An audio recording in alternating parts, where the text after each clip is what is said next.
Ako si Jessa, ang primary operator ng 2-feet sublimation machine dito sa downtown Tacloban. Ito po ang aming printer as of today, November 20. Bihira lang po itong nagagamit. Naka 19 meters po kami na run last week.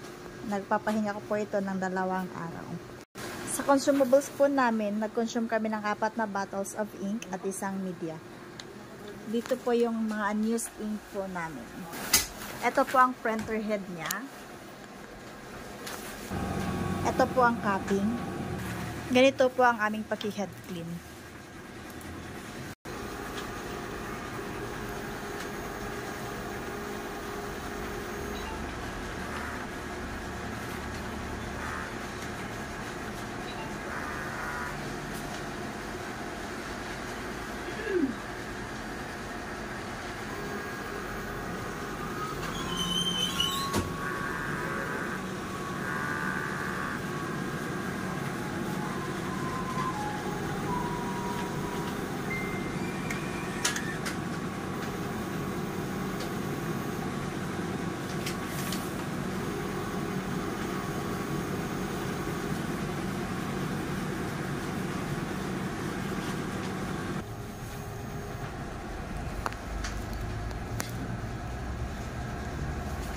Pagkatapos po mag-head clean, punasan po natin yung wiper.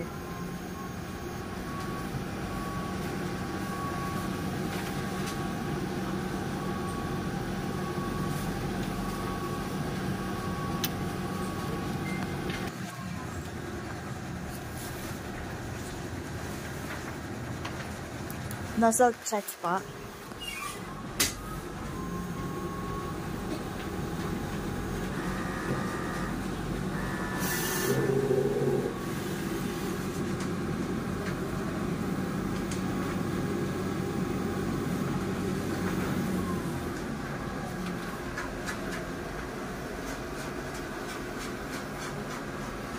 Ito naman po yung waste tank po namin.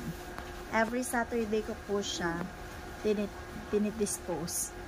Nililinis ko po ang printer every day po.